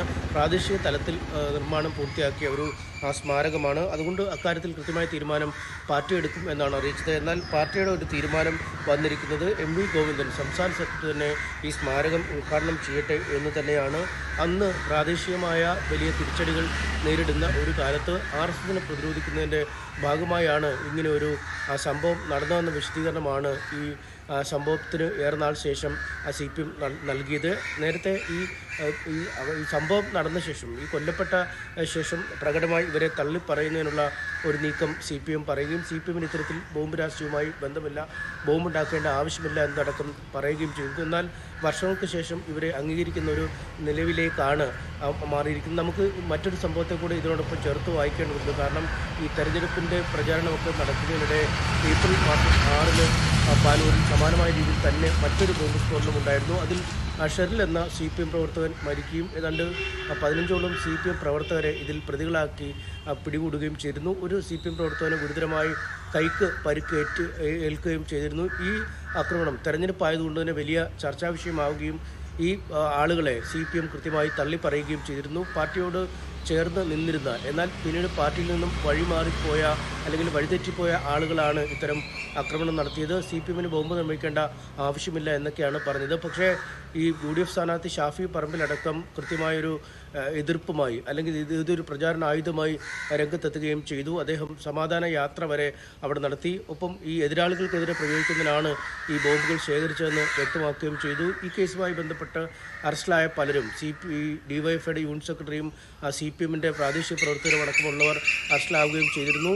സ്ഥാനാർത്ഥി KK ശൈലജ ടീച്ചർ അടക്കം ഇവരെ പൂർണ്ണമായി തള്ളിപ്പറയുന്ന ഒരു നിലയിലേക്ക് എത്തി. പാർട്ടിയോടൊപ്പം ചേർന്ന് നിന്ന എന്നാൽ പാർട്ടിയുടെ നയങ്ങൾക്ക് വിരുദ്ധമായി പ്രവർത്തിച്ചവരാണ്, അവരെ ഒരിക്കലും പാർട്ടിക്കാർ എന്ന നിലവിൽ പറയാൻ കഴിയില്ല എന്നാണ് പറഞ്ഞത്. CPM സംസ്ഥാന സെക്രട്ടറി MV ഗോവിന്ദനടക്കം ഇവരെ തള്ളിപ്പറയുകയും ചെയ്തിരുന്നു. എന്നാൽ കാലം മാറുമ്പോൾ ഈ 2015 ബോംബ് സ്ഫോടനത്തിൽ ബോംബ് നിർമ്മാണത്തിനിടെ സ്ഫോടനമുണ്ടായി പരിക്ക് പറ്റി മരിച്ച ആളുകൾ കാലം മാറിയപ്പോൾ രക്തസാക്ഷികളാവുന്ന കാഴ്ച നമ്മൾ കാണുന്നു. അവർക്കായി സ്മാരകം നിർമ്മിക്കുന്ന കാഴ്ച കാണുന്നു. അതുകൊണ്ട് തന്നെ ഭാവിയിൽ ഈ ഏറ്റവും ഒടുവിൽ പാനൂരുണ്ടായ സംഭവം ഒരുപക്ഷെ പാർട്ടിയുടെ പ്രതിരോധത്തിൻ്റെ ഭാഗമായെന്ന വിശദീകരണവും അവർക്കും സ്മാരകങ്ങൾ ഉയരുന്ന കാഴ്ചകൾ നമ്മൾ കാണേണ്ടി വരും. രഞ്ജിത്ത്, തീർച്ചയായും അതാണ് കണ്ണൂരിലെ സാഹചര്യം. CPM-ൻ്റെ ഒരു സ്മാരകം ഇന്നവിടെ ഉയരുകയാണ്. സംസ്ഥാന സെക്രട്ടറി തന്നെ ഉദ്ഘാടനം ചെയ്യുന്നു. ബോംബ് നിർമ്മാണത്തിനിടെ കൊല്ലപ്പെട്ട 2 പ്രവർത്തകർക്കായാണ് പാർട്ടി സ്മാരകം ഉണ്ടാക്കുന്നത്. നേരത്തെ ആദ്യം പറഞ്ഞൊരു പ്രധാനപ്പെട്ട വിഷയം അത് പെരിയാറിലെ മത്സ്യങ്ങൾ ചത്തുപൊങ്ങിയ സംഭവമായിരുന്നു. അതിൽ അടിയന്തര അന്വേഷണത്തിനുള്ള നടപടികൾ ആരംഭിച്ചു കഴിഞ്ഞു എന്നുള്ളതാണ്. സമീപത്തെ വ്യവസായശാലകളിൽ നിന്ന് രാസമാലിന്യം ഒഴുക്കിവിട്ടോ എന്നറിയാൻ CCTV ദൃശ്യങ്ങളടക്കം ശേഖരിക്കും. കുറ്റക്കാരെ കണ്ടെത്തിയാൽ സ്ഥാപനങ്ങൾ അടച്ചുപൂട്ടാൻ മലിനീകരണ നിയന്ത്രണ ബോർഡ് എൻവയോൺമെന്റൽ എഞ്ചിനീയർക്ക് ജില്ലാ കളക്ടർ നിർദ്ദേശം നൽകിയിട്ടുണ്ട്. അന്വേഷണം നടത്താൻ ഫോർട്ട് കൊച്ചി സബ് കളക്ടറുടെ നേതൃത്വത്തിൽ വിവിധ വകുപ്പ് പ്രതിനിധികൾ ഉൾപ്പെടുത്തി കമ്മിറ്റിയും രൂപീകരിച്ചു. ഡാനി പോൾ ചേരുന്നു. ഡാനി, ഏറ്റവും കൂടുതൽ നഷ്ടം സംഭവിച്ചത് മനസ്സിലാക്കുന്നത് ഈ മത്സ്യകർഷകർക്കാണ്. ഒപ്പം ഈ പുഴയുടെ അവസ്ഥയും വളരെ ദയനീയമാണ്. നമ്മൾ ഈ കൊച്ചിയിലെ രാസമാലിന്യങ്ങളെക്കുറിച്ചുള്ള ചർച്ചകൾ ദീർഘകാലമായി തുടങ്ങിയിട്ട്, പക്ഷേ ഇപ്പോഴും അവിടെ നിരീക്ഷണ സംവിധാനങ്ങളൊന്നും ഫലപ്രദമല്ല എന്നല്ലേ മനസ്സിലാക്കേണ്ടത്. ഈ വ്യവസായശാലയിൽ നിന്നല്ലാതെ ഇങ്ങനെ മാലിന്യങ്ങൾ പുഴകളിൽ കലരാനും മറ്റ് സാധ്യതകളില്ലല്ലോ.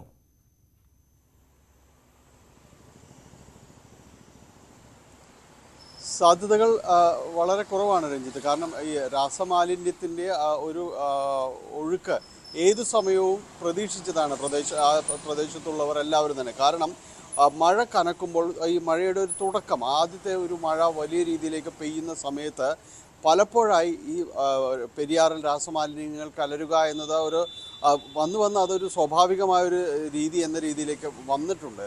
പല തവണ ഇത് സംഭവിച്ചിട്ടുണ്ട്. പെരിയാർ പല നിറങ്ങളിൽ ഒഴുകുന്നു. ഏതൊക്കെ നിറമെന്ന് സത്യത്തിൽ അത് നോക്കുന്നവർക്ക് പോലും മനസ്സിലാവാത്ത രീതിയിലേക്ക് അത്രയ്ക്ക് മാലിന്യങ്ങൾ കൊണ്ട് അത് ആ രീതിയിലേക്ക് മാറിയിരിക്കുന്നു. പലപ്പോഴും മീനുകൾ ചത്തുപൊങ്ങുന്ന സംഭവങ്ങൾ ഉണ്ടാകുന്നു. പക്ഷേ ഇത്രയ്ക്കധികം കൂട്ടക്കുരുതി എന്നെല്ലാം തന്നെ നമ്മൾ പറയുന്ന രീതിയിലേക്ക് മീനുകളുടെ ഒരു ചാവുകര പോലെ ഇതെല്ലാം തന്നെ അടിയുന്ന രീതിയിലേക്കെല്ലാം ഇന്നലെ മാറിയത് അതീവ ഞെട്ടിപ്പിക്കുന്ന ദുഃഖമാക്കുന്ന കാഴ്ചകളാണ്. ഇതിൽ മത്സ്യക്കൂടുകൾ ഒട്ടനവധിയായ മത്സ്യകർഷകർ അവിടെയുണ്ട്. പലരും ഈ പുതിയ രംഗത്തേക്ക് കടന്നു വരുന്ന നിരവധിയായ യുവ സംരംഭകരുണ്ട്.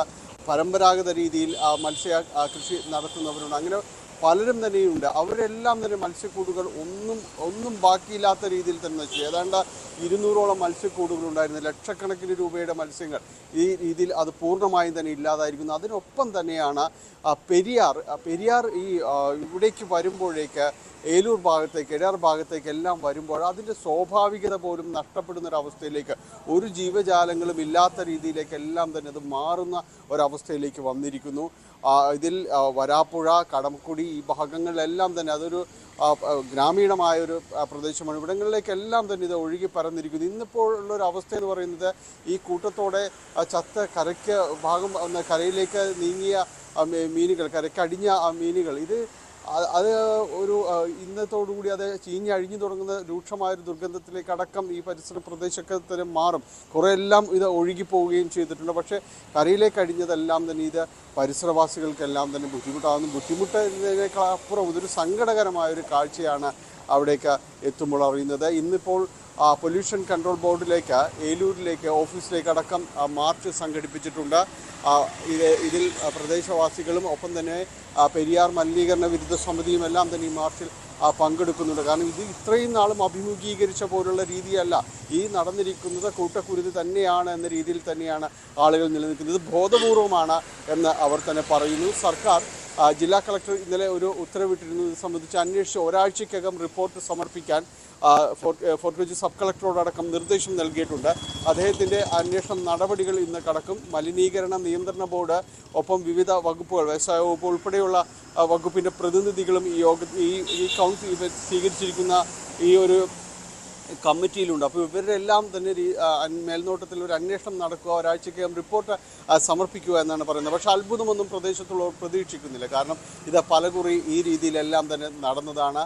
പാതാളം റെഗുലേറ്ററി കം ബ്രിഡ്ജ് അത് തുറന്നപ്പോൾ, മഴയുടെ സമയത്ത് അത് തുറന്നപ്പോൾ ഉണ്ടാകുന്ന ഓക്സിജൻ വ്യതിയാനം മൂലം സംഭവിച്ചതാണ് എന്നതടക്കമുള്ള സാങ്കേതിക വിശദീകരണങ്ങളുമായി ഇതിനകം തന്നെ PCB മലിനീകരണ നിയന്ത്രണ ബോർഡെല്ലാം തന്നെ ഇന്നലെ പ്രാഥമികമായി രംഗത്ത് വരികയും എല്ലാം ചെയ്തിട്ടുണ്ട്. എന്തായാലും മലിനീകരണ നിയന്ത്രണ ബോർഡിൽ ഇതിൽ കൃത്യമായൊരു ഉത്തരം നൽകണം എന്ന തീരുമാനത്തിൽ തന്നെയാണ് നാട്ടുകാർ ഉള്ളത്.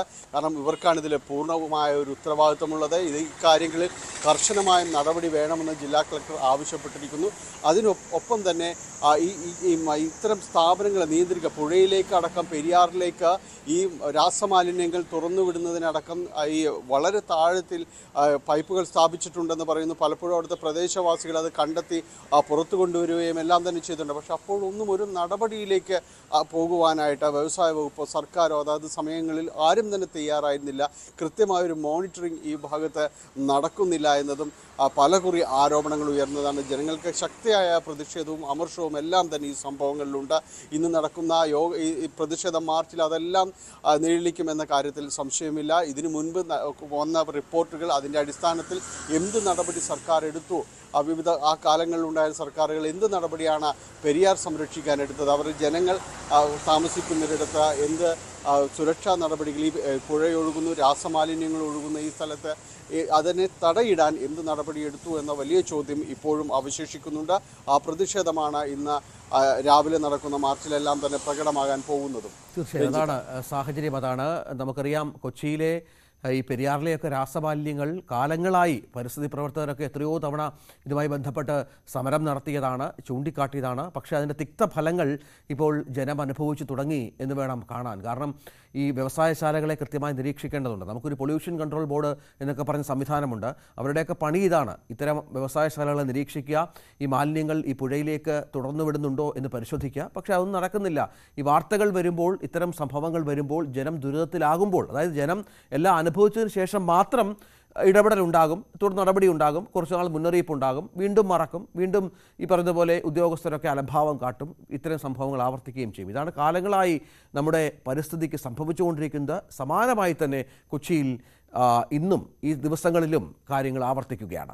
നമുക്ക് ഡാനി പോളിലേക്ക് തന്നെ തിരിച്ചു വരണം. ഡാനിയിൽ നിന്ന് തീരദേശ മേഖലകളിലെ വാർത്തകൾ കൂടി ലഭിക്കേണ്ടതുണ്ട്. വളരെ പെട്ടെന്ന് തിരിച്ചു വരാം ഇടവേളയ്ക്ക് ശേഷം.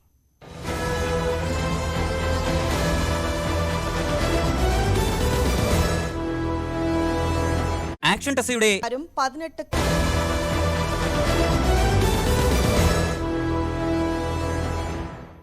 കൊച്ചിയുടെ തീരദേശ മേഖലയായ കണ്ണമാലിയിൽ കടൽഭിത്തി നിർമ്മിക്കണമെന്നാവശ്യപ്പെട്ട് Indian Latin Catholic council fisheries വകുപ്പ് മന്ത്രിക്ക് നിവേദനം നൽകി. ചെല്ലാനം മോഡൽ ടെട്രാപോഡ് പദ്ധതി അടിയന്തരമായി ഇവിടെ നടപ്പിലാക്കണം എന്നാണ് council chairman Sunil Jacob, general secretary Jackson Arattukulam എന്നിവർ ആവശ്യപ്പെടുന്നത്. ഞാനുണ്ടിവിടെ ചോദിക്കാൻ എന്ന ന്യൂസ് 18 വാർത്താ പരിപാടിയാണ് കണ്ണമാലിയിലെ ജനങ്ങളുടെ ദുരിതവും ജീവിതവും ആശങ്കയും പ്രേക്ഷകർക്ക് മുന്നിൽ എത്തിച്ചത്. ഡാനി ഇപ്പോൾ വിവരങ്ങൾ പങ്കുവെക്കും. ഡാനി, ഇവിടെ ഈ മേഖലയൊക്കെ കടൽക്ഷോഭം കാര്യമായി അനുഭവപ്പെടുന്ന സ്ഥലമാണ്, നമുക്കറിയാം. പക്ഷേ അപ്പോഴും വിവിധ ആവശ്യങ്ങൾ വർഷങ്ങളായി അധികൃതർക്ക് മുന്നിലുണ്ടെങ്കിലും അത് പരിഗണിക്കപ്പെടാത്ത സാഹചര്യമുണ്ട്. ഇപ്പോൾ ആ ദുരിതം തുടരുകയാണ്. ഇത് ഇപ്പോഴത്തെ അപേക്ഷയെങ്കിലും ബന്ധപ്പെട്ടവർ ചെവിക്കൊള്ളുമെന്ന് പ്രതീക്ഷിക്കാമോ? ഡാനിയിലേക്ക് വരാം. ഇത് നമ്മൾ പുറത്ത് കൊണ്ടുവന്ന ഒരു പ്രധാനപ്പെട്ട വാർത്തയുടെ ഒരു ഫോളോ അപ്പ് കൂടിയാണ് ഇത്. ഇവിടെ ഈ കണ്ണമാലി എന്ന പ്രദേശത്ത് നമുക്കറിയാം, അത് കടൽഭിത്തി നിർമ്മാണം ഏറ്റവും ആവശ്യമുള്ള ഒരു സ്ഥലമാണ് ഇത്. ഇവിടെ ഡാനി, എന്താണ് സാഹചര്യം? ഈ നിവേദനം നൽകി കഴിഞ്ഞു, എന്തെങ്കിലും പ്രതികരണം ബന്ധപ്പെട്ടവരുടെ ഭാഗത്തുനിന്നുണ്ടോ?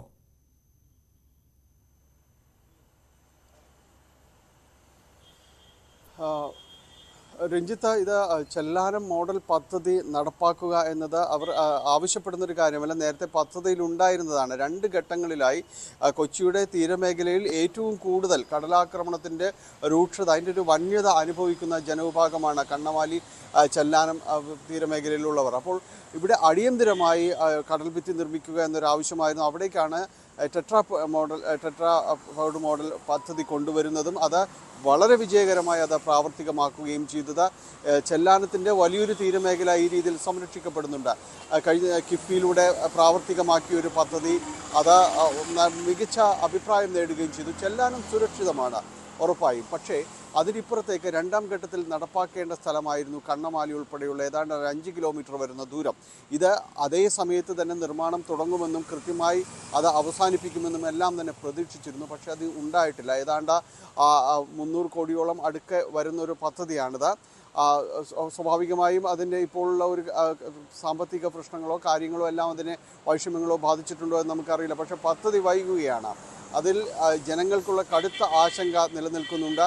കാരണം കാലവർഷം കടുക്കുന്നു. കഴിഞ്ഞ തവണയും ചെല്ലാനം മോഡൽ എന്ന് പറയുമ്പോൾ പോലും ഇപ്പുറത്തെ കണ്ണമാലിക്കാർ ഈ ദുരിതങ്ങൾ, സർവ്വ ദുരിതങ്ങളും കടൽ മൂലമുള്ള ദുരിതങ്ങൾ മഴക്കാലത്ത് ഏറ്റുവാങ്ങിക്കൊണ്ട് നിരവധി ആളുകൾ ഇവിടെ താമസിക്കുന്നു. തകർന്ന ഒരുപാട് വീടുകൾ അവിടെയുണ്ട്. പലർക്കും ഇതിനു മുൻപുണ്ടായിരുന്ന കടലാക്രമണത്തിൽ അനുഭവപ്പെട്ട ആ പണം പോലും അവർക്ക് ലഭിച്ചിരുന്നില്ല.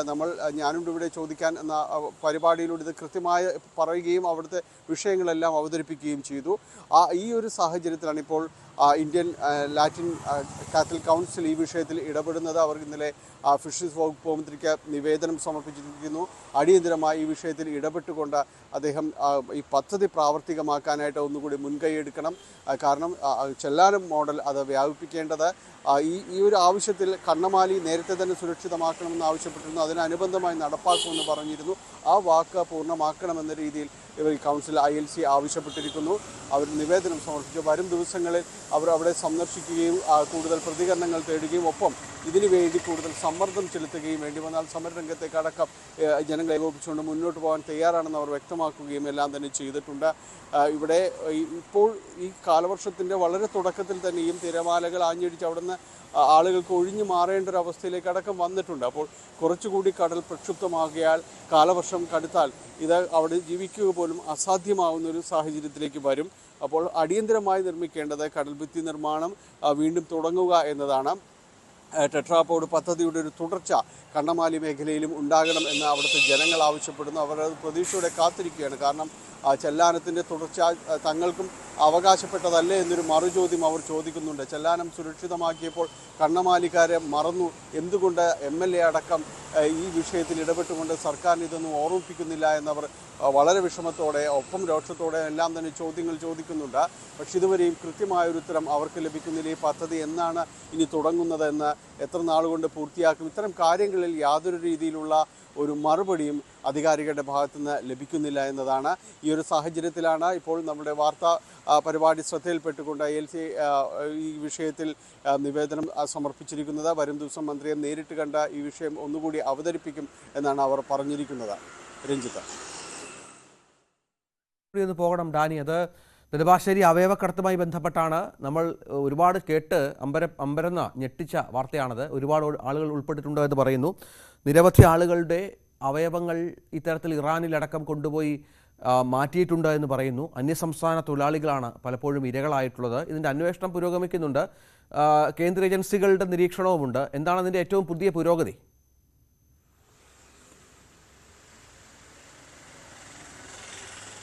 രഞ്ജിത്ത്, ഈ വിഷയത്തിൽ ഇപ്പോൾ പ്രതിയായ സബിത് നാസർ ഇയാളെ കസ്റ്റഡിയിൽ വാങ്ങാനുള്ള ഒരുക്കത്തിലാണ് പോലീസ്. ഇതിനുള്ള അപേക്ഷ സമർപ്പിച്ചു കഴിഞ്ഞു. ഇനിയിപ്പോൾ കസ്റ്റഡി അപേക്ഷ പരിഗണിക്കുമ്പോൾ 7 ദിവസത്തെ കസ്റ്റഡി ചോദിച്ചിട്ടുണ്ട്. കാരണം ഇത് സങ്കീർണമായൊരു കേസാണ്. നിരവധി വിവരങ്ങൾ ഇയാളിൽ നിന്ന് അറിയാനുണ്ട് എന്നതടക്കം മാത്രവുമല്ല കേന്ദ്ര ഏജൻസികളടക്കം പ്രാഥമികമായ ഒരു അന്വേഷണം നടത്തിയിരിക്കുന്നു. NIA ഈ കേസിൽ ഇടപെടാനുള്ള സാധ്യത വളരെ കൂടുതലാണ്.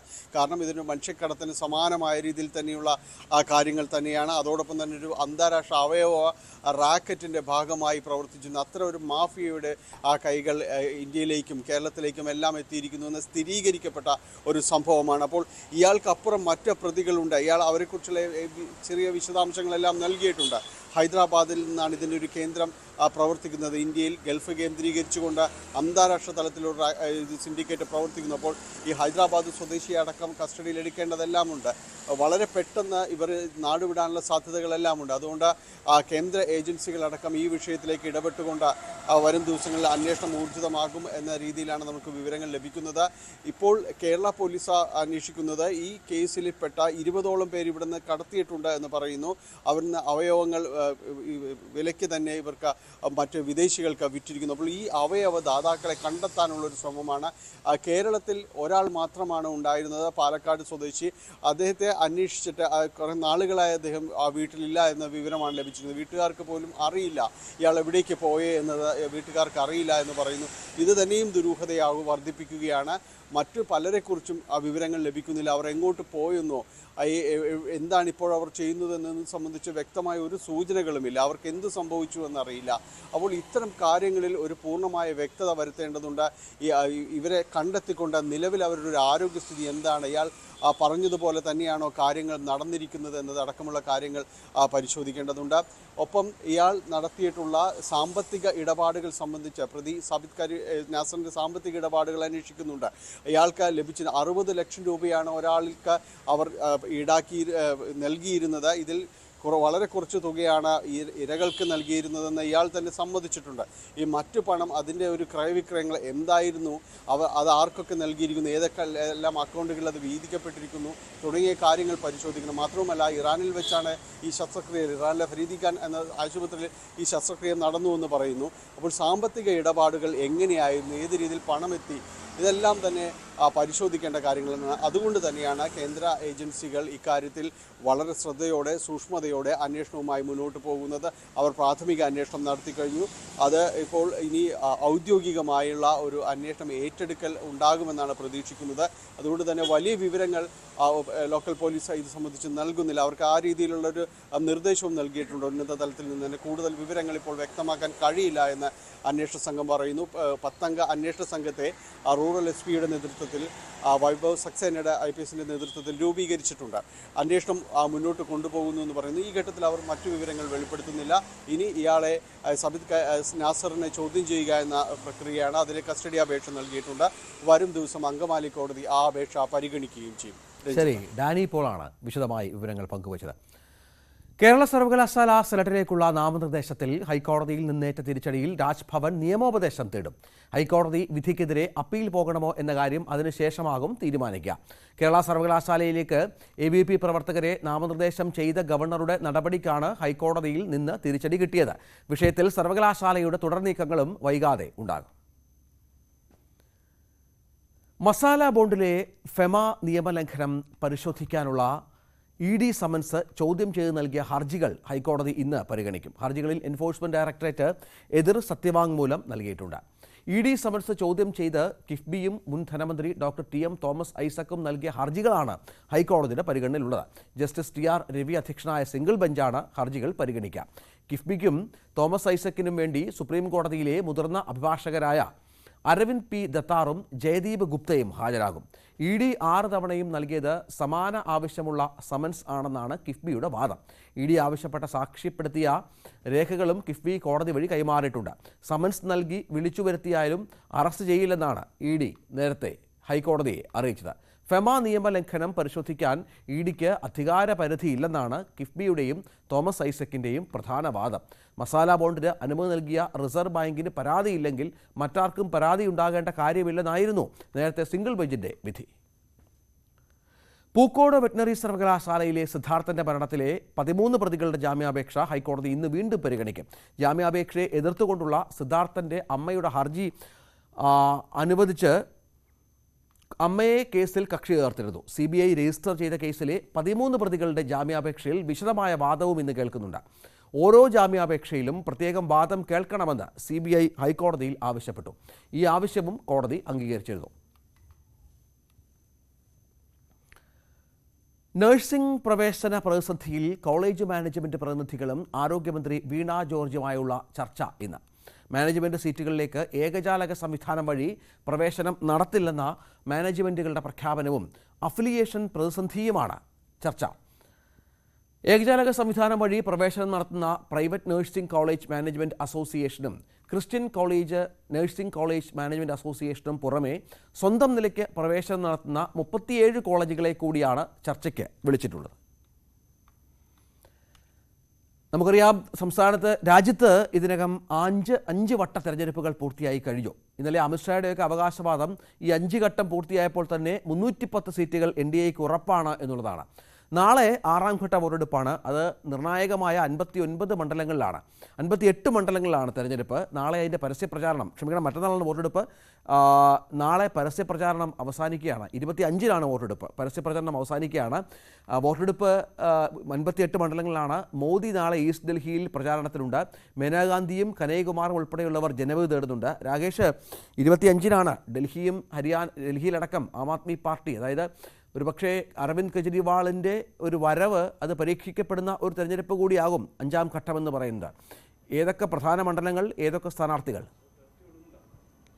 രഞ്ജിത്ത്, 428 മണ്ഡലങ്ങളിലെ വോട്ടെടുപ്പ് ഇതിനോടകം തന്നെ പൂർത്തിയായി കഴിഞ്ഞു. 5 ഘട്ടങ്ങളിലായി 428 മണ്ഡലങ്ങളിലെ വോട്ടെടുപ്പ് അവസാനിച്ചു. ഇനി അവശേഷിക്കുന്ന 2 ഘട്ടങ്ങളിലായുള്ള വോട്ടെടുപ്പാണ്. അതിൽ 6ാം ഘട്ട വോട്ടെടുപ്പിൻ്റെ പരസ്യ പ്രചാരണമാണ് നാളെ അവസാനിക്കുന്നത്. രഞ്ജിത്ത് സൂചിപ്പിച്ച പോലെ തന്നെ ഡൽഹി അടക്കമുള്ള സ്ഥലങ്ങളിൽ വോട്ടെടുപ്പിലേക്ക് പോവുകയാണ്. ഡൽഹി ഇത്തവണ ശ്രദ്ധയാകർഷിക്കുന്നത് 2 കാര്യങ്ങൾ കൊണ്ടാണ്. ഒന്ന്, അവിടെ കോൺഗ്രസുമായി സഖ്യമായി ആം ആദ്മി പാർട്ടി മത്സരിക്കുന്നു. 2, കേജ്രിവാൾ ജയിലിൽ നിന്ന് ഇറങ്ങിയതിന് ശേഷം പ്രചാരണ രംഗത്ത് സജീവമായിരിക്കുന്നു. കാരണം 4 റാലികളിലൊക്കെയാണ് ഒരു ദിവസം കേജ്രിവാൾ ഡൽഹിയിൽ പങ്കെടുക്കുന്നത്. അതുകൊണ്ട് തന്നെ കേജ്രിവാളിനെ കേന്ദ്രീകരിച്ചുകൊണ്ട്, കേജ്രിവാളിനെ ആശ്രയിച്ചുകൊണ്ട് തന്നെയാണ് ആം ആദ്മി പാർട്ടിയുടെ ഇന്ത്യ സഖ്യത്തിൻ്റെ പ്രചാരണം നടക്കുന്നത്. ഏതായാലും BJP നേതാക്കളും ഡൽഹിയിൽ ക്യാമ്പ് ചെയ്യുന്നുണ്ട്. പ്രധാനമന്ത്രി ഇതിനോടകം തന്നെ നോർത്ത് ഈസ്റ്റ് ഡൽഹിയിൽ പ്രചാരണം നടത്തി കഴിഞ്ഞു. നാളെ ഈസ്റ്റ് ഡൽഹിയിൽ എത്തുകയാണ്. കാരണം BJPയെ സംബന്ധിച്ച് ഏറെ നിർണായകമാണ് ഡൽഹി. അതായത് കഴിഞ്ഞ 2 തെരഞ്ഞെടുപ്പുകളും 2014-ലും 2019-ലും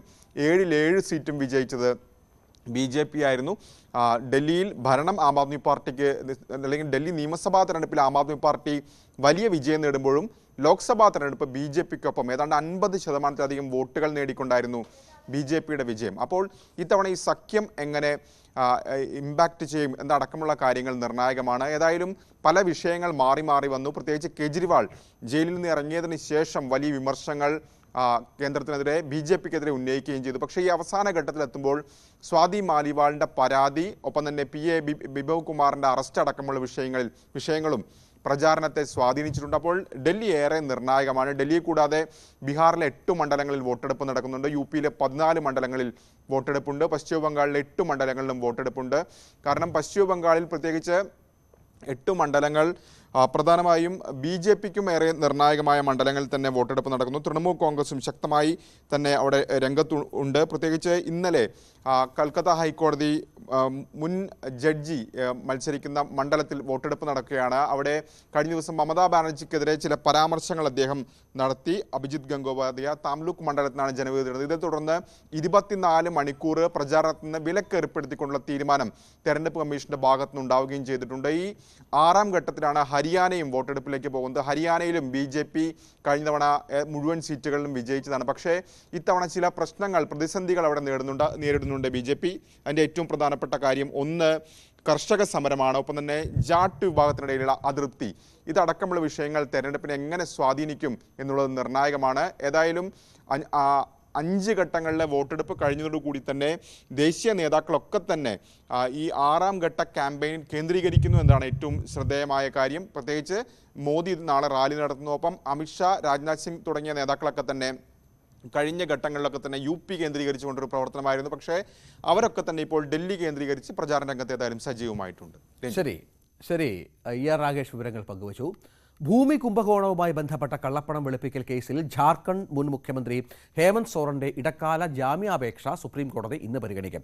സോറന്റെ ജാമ്യാപേക്ഷയിൽ സുപ്രീം കോടതി EDയുടെ മറുപടി തേടിയിരുന്നു. ജസ്റ്റിസുമാരായ സഞ്ജീവ് ഖന്ന, ദീപാങ്കർ ദത്ത എന്നിവരടങ്ങിയ ബെഞ്ചാണ് കേസ് പരിഗണിക്കുക. ഹെലികോപ്റ്റർ അപകടത്തിൽ കൊല്ലപ്പെട്ട രാഷ്ട്രനായകന് കണ്ണീരിൽ കുതിർന്ന അന്തിമോപചാരം അർപ്പിക്കുകയാണ് ഇറാൻ. 8 പേർ, ഈ 8 പേരുടെയും വിലാപയാത്രയിൽ ആയിരങ്ങൾ പങ്കെടുത്തു. പുഷ്പങ്ങൾ കൊണ്ട് അലങ്കരിച്ച തുറന്ന വാഹനത്തിന് ഇരുവശവും നിന്ന് ദേശീയപാത വീശിയും പുഷ്പവൃഷ്ടി നടത്തിയും വിട നൽകി. ഖൂം നഗരത്തിലും വിലാപയാത്ര നടന്നു. ഇന്ന് പൊതു അവധിയാണ്. റൈസിയുടെ ഖബറടക്കം നാളെയാണ്. ജന്മനാടായ മഷ്ഹിദിലാണ് ഖബറടക്കം നടക്കുക. ഇന്ത്യയെ പ്രതിനിധീകരിച്ച് ഉപരാഷ്ട്രപതി ജഗദീപ് ധൻകർ പങ്കെടുക്കും. അദ്ദേഹം ഇന്ന് അവിടെ എത്തുമെന്നാണ് ലഭിക്കുന്ന വിവരം. ജൂൺ 28-നാണ് പ്രസിഡന്റ് തെരഞ്ഞെടുപ്പുമായി ബന്ധപ്പെട്ട കാര്യങ്ങൾ. പ്രസിഡന്റ് തെരഞ്ഞെടുപ്പ് ജൂൺ 28-നാകും. ഇതിലൂടെ റഷ്യൻ സഹായത്തോടെ അപകടത്തെക്കുറിച്ച് ഉന്നതതല അന്വേഷണം പുരോഗമിക്കുകയാണ്. അതിർത്തിയിലെത്തി അന്വേഷണ സംഘം തെളിവുകൾ ശേഖരിക്കും. ഹെലികോപ്റ്ററിൻ്റെ ട്രാൻസ്പോണ്ടർ പ്രവർത്തിച്ചിരുന്നില്ല എന്ന് തുർക്കിയിലെ അന്വേഷണ സംഘങ്ങൾ വ്യക്തമാക്കിയിട്ടുണ്ട്. കാരണം ട്രാൻസ്പോണ്ടർ പ്രവർത്തിച്ചിരുന്നുവെങ്കിൽ ഈ മൃതദേഹങ്ങൾ കിടക്കുന്ന ഈ അപകടം നടന്ന സ്ഥലത്ത് എത്താൻ എളുപ്പമായിരുന്നു. പക്ഷേ അത് സാധിച്ചില്ല. അതിന് മണിക്കൂറുകൾ എടുത്ത പശ്ചാത്തലമാണ് തുർക്കിയെ ഇത്തരത്തിൽ ഇതിന് പ്രേരിപ്പിച്ചത്. അപകടത്തിന് പിന്നിൽ ഇസ്രായേലിൻ്റെ രഹസ്യ ഏജൻസിയായ മൊസാദിൻ്റെ കരങ്ങളുണ്ടെന്ന സംശയം ഇതിനിടെ സമൂഹമാധ്യമങ്ങളിൽ വ്യാപകമായി പ്രചരിക്കുന്നുണ്ട്. ഹെലികോപ്റ്റർ താഴേക്ക് പറത്തി ഇടിച്ച് തകർത്ത് ഹെലികോപ്റ്റർ എന്ന മൊസാദ് ഏജന്റാണെന്നും വ്യാപകമായ പ്രചാരണമുണ്ട്. ആരോപണം ഉയർത്തുന്നത് കൂടുതലും ഹമാസ് അനുകൂലികളാണ് എന്നതും ശ്രദ്ധേയമാണ്. ഹാർഡ് ലാൻഡിങ് വേണ്ടി വന്നിരുന്നു. നേരത്തെ വാർത്തകൾ വന്നതാണ്. CIA വെല്ലുന്ന രഹസ്യ പോലീസാണ് മൊസാദ്. നമുക്കറിയാം, ചാരസംഘടന ഇറാനിൽ എല്ലായിടവും നുഴഞ്ഞു കയറിയിരിക്കുന്നു എന്നാണ് ഈ സോഷ്യൽ മീഡിയ പോസ്റ്റുകളിലൂടെ വ്യക്തമാക്കുന്നത്. കൃത്യമായ ആസൂത്രണം ഇതിനുണ്ടെന്നും പ്രചാരണമുണ്ട്. പക്ഷേ ഇതുമായി ബന്ധപ്പെട്ട് ഇറാന് ഈ പറഞ്ഞതുപോലെ അതിൻ്റെ വിശദാംശങ്ങൾ ഇറാൻ തരത്തിലും ഇതിൻ്റെ സ്ഥിരീകരണം നൽകിയിട്ടില്ല. ഇപ്പോഴും അവർ പറയുന്നത് മോശം കാലാവസ്ഥയും സാങ്കേതിക പിഴവുമാണ് എന്ന തരത്തിൽ തന്നെയാണ്. ഇന്നലെയാണ് സിംഗപ്പൂർ എയർലൈൻസിൻ്റെ വിമാനം ആകാശച്ചുഴിയിൽപ്പെട്ട് ഒരു മരണം സംഭവിച്ചത്. 72 വയസ്സുള്ള ബ്രിട്ടീഷ് പൗരനാണ് മരിച്ചത് എന്നുള്ള വിവരം പുറത്തു വന്നിരുന്നു. ഹൃദയാഘാതമാണ് മരണകാരണം. ഈ യാത്രക്കാർക്ക് സഹായവുമായി സിംഗപ്പൂർ എയർലൈൻസിൻ്റെ പ്രത്യേക സംഘം ബാങ്കോക്കിലെത്തി. സംഭവങ്ങളിൽ ഒരാൾക്ക് ജീവൻ നഷ്ടമായും 30ഓളം പേർക്ക് പരിക്കേൽക്കുകയും ചെയ്തിരുന്നു. അടിയന്തര സാഹചര്യത്തെ തുടർന്ന് ബാങ്കോക്കിലെ സുവർണഭൂമി അന്താരാഷ്ട്ര വിമാനത്താവളത്തിലാണ് വിമാനം ഇറക്കിയത്. ചൊവ്വാഴ്ച ബാങ്കോക്കിലെ പ്രാദേശിക സമയം വൈകുന്നേരം 3:45 ഈ അപകടം സംഭവിച്ചത്. ബോയിങ് 777-300 ER വിഭാഗത്തിൽപ്പെട്ട വിമാനത്തിൽ 211 യാത്രക്കാരും ഏതാണ്ട് 18ഓളം ജീവനക്കാരും ഉണ്ടായിരുന്നു. വിമാനത്താവളത്തിൽ നിന്ന് പറന്നുയർന്ന വിമാനം യാത്ര തുടരുന്നതിനിടെ ജീവനക്കാർ ഭക്ഷണം വിളമ്പിക്കൊണ്ടിരിക്കുമ്പോഴാണ് ആകാശച്ചുഴിയിൽപ്പെട്ടത്. ഫ്ലൈറ്റ് ട്രാക്കിംഗ് വിവരങ്ങൾ പ്രകാരം ആൻഡമാൻ കടലിന് മുകളിൽ വെച്ച് ഏതാണ്ട് 5 മിനിറ്റ് കൊണ്ട് വിമാനം 1800 മീറ്റർ, അതായത് 6000 അടിയിലേറെ താഴ്ചയിലേക്ക് എത്തി. 3:35-നാണ് ബാങ്കോക്ക് വിമാനത്താവളത്തിൽ അടിയന്തര ലാൻഡിംഗ് അനുമതി തേടി സന്ദേശം ലഭിച്ചതെന്ന് അധികൃതർ പറഞ്ഞു. കൊൽക്കത്ത നൈറ്റ് റൈഡേഴ്സ് IPLന്റെ ആദ്യ ഫൈനലിസ്റ്റുകൾ എന്നുള്ളതാണ് മറ്റൊരു പ്രധാനപ്പെട്ട വാർത്ത. ഇന്നലെ ആദ്യ ക്വാളിഫയറിൽ സൺറൈസേഴ്സ് ഹൈദരാബാദ് നമുക്കറിയാം വലിയ വിജയങ്ങളുമായി ഏറെ പ്രതീക്ഷ പുലർത്തിയിരുന്ന ഒരു ടീമാണ്. അവരെ 8 വിക്കറ്റിന് തകർത്താണ് കൊൽക്കത്ത ഫൈനൽ പ്രവേശനം ഗംഭീരമാക്കിയത്. ആദ്യം ബാറ്റ് ചെയ്ത ഹൈദരാബാദിന് 19.5 ഓവറിൽ 10 വിക്കറ്റ് നഷ്ടത്തിൽ 189 റൺസ് മാത്രമേ നേടാൻ സാധിച്ചുള്ളൂ എന്നുള്ളതാണ്. അതിനുശേഷം ഇത് കൊൽക്കത്ത 13.4 ഓവറിൽ ലക്ഷ്യം മറികടന്നു. അർദ്ധ സെഞ്ചുറി നേടിയ നായകൻ ശ്രേയസ് അയ്യരും വെങ്കടേഷ് അയ്യരും ചേർന്ന കൂട്ടുകെട്ടാണ് കൊൽക്കത്തയുടെ വിജയം അനായാസമാക്കിയത്. നേരത്തെ 3 വിക്കറ്റ് എടുത്ത മിച്ചൽ സ്റ്റാർക്ക് അടക്കമുള്ള ബൗളർമാർ മികച്ച പിന്തുണ രീതിയിൽ പന്തെറിഞ്ഞതോടെയാണ് ഹൈദരാബാദ് ബാറ്റിംഗ് നിര പരാജയപ്പെട്ടത്. തോറ്റെങ്കിലും ഹൈദരാബാദിന് ഫൈനലിലെത്താൻ ഒരവസരം കൂടിയുണ്ട്. ഇന്ന് നടക്കുന്ന എലിമിനേറ്ററിൽ ബാംഗ്ലൂരും രാജസ്ഥാനും തമ്മിൽ ഏറ്റുമുട്ടുകയാണ്. നമ്മുടെ സ്വന്തം സഞ്ജുവിൻ്റെ ടീം ഇന്ന് എലിമിനേറ്ററിൽ പങ്കെടുക്കും. എലിമിനേറ്ററിലെ വിജയെ തോൽപ്പിച്ചാൽ ഹൈദരാബാദിന് ഫൈനലിൽ കളിക്കാം. സഞ്ജുവും സംഘവും ഇന്നിറങ്ങും. ബാംഗ്ലൂർ റോയൽ ചലഞ്ചേഴ്സാണ് രാജസ്ഥാൻ റോയൽസിന്റെ എതിരാളികൾ. ഇന്ന് തോൽക്കുന്നവർ പുറത്താകുമെന്നുള്ളത് കൊണ്ട് മത്സരം ആവേശകരമാണ്. ടൂർണമെന്റിൽ ഗംഭീരമായി തുടങ്ങിയ രാജസ്ഥാൻ പോയിന്റ് പട്ടികയിൽ മൂന്നാമതായാണ് ഫിനിഷ് ചെയ്തത്. കഴിഞ്ഞ മത്സരങ്ങൾ തുടർച്ചയായി തോറ്റതും ജോസ് ബട്ട്ലറുടെ അഭാവവും രാജസ്ഥാന്റെ നെഞ്ചിരിപ്പ് കൂട്ടുന്നുണ്ട്. അതേസമയം 6 മത്സരങ്ങൾ തുടർച്ചയായി ജയിച്ച് നാലാമതെത്തിയ ബാംഗ്ലൂർ മികച്ച ഫോമിലാണ്. വിരാട് കോഹ്ലി നയിക്കുന്ന ബാറ്റിംഗ് നിര മികച്ച പ്രകടനം ആവർത്തിക്കുന്നുവെന്ന പ്രതീക്ഷയിലാണ് ബാംഗ്ലൂർ ആരാധകർ. രാജസ്ഥാൻ ടീം മികച്ച പ്രകടനം പുറത്തെടുക്കുമെന്ന് രാജസ്ഥാൻ ആരാധകരും പ്രതീക്ഷിക്കുന്നു. ജയിക്കുന്ന ടീം ഫൈനലിലെത്തണമെങ്കിൽ ഹൈദരാബാദിനെയും അടുത്ത മത്സരത്തിൽ തോൽപ്പിക്കണം. MG സർവകലാശാല ഡിഗ്രി പരീക്ഷയിൽ Kakkanad Rajagiri college of management and applied സയൻസസിന് അഭിമാന നേട്ടം. ഡിഗ്രി പരീക്ഷയിൽ കോളേജിലെ വിദ്യാർത്ഥികൾ 1, 2, 3 റാങ്കുകൾ ഉൾപ്പെടെ 40 റാങ്കുകൾ സ്വന്തമാക്കി. എല്ലാ കോഴ്സുകളിലുമായി 95% വിജയം കരസ്ഥമാക്കിയിട്ടുണ്ട്. മാനേജ്മെൻറ്റിൻ്റെയും പ്രഗത്ഭരായ അധ്യാപകരുടെയും വിദ്യാർത്ഥികളുടെയും കൂട്ടായ്മയുടെ ഭാഗമാണ്. കൂട്ടായ പരിശ്രമത്തിൻ്റെ ഫലമാണ് ഈ നേട്ടമെന്ന് പ്രിൻസിപ്പൽ ഡോക്ടർ ലാലി മാത്യു പറഞ്ഞു. മികച്ച വിജയം സ്വന്തമാക്കിയ വിദ്യാർത്ഥികളെ ഡയറക്ടർ ഫാദർ മാത്യു വട്ടത്തറ അഭിനന്ദിച്ചു. നമുക്ക് മോർണിംഗ് വൈബ്സ് പൂർത്തിയാക്കേണ്ടതുണ്ട്. ഇന്ന് മഴയാണ് പ്രധാന വിഷയം. മഴ ശക്തമായി തുടരുകയാണ്. ഈ പുറത്തിറങ്ങുന്ന ജനങ്ങളൊക്കെ ഒന്ന് ജാഗ്രത പുലർത്തണം. മഴയുമായി ബന്ധപ്പെട്ട് ശക്തമായ കാറ്റും വെള്ളക്കെട്ടുമൊക്കെ പല സ്ഥലങ്ങളിൽ രൂപപ്പെട്ട സാഹചര്യമുണ്ട്. റെഡ് അലേർട്ടുള്ള 2 ജില്ലകളുണ്ട്. ഒരുപക്ഷെ മഴ മുന്നറിയിപ്പുകൾ ഇങ്ങനെ കാലാവസ്ഥാ നിരീക്ഷണ കേന്ദ്രം മാറ്റിക്കൊണ്ടുമിരിക്കും. ഏതായാലും നല്ലൊരു ദിവസം എല്ലാ പ്രേക്ഷകർക്കും ആശംസിക്കുകയാണ്. നന്ദി, നമസ്കാരം.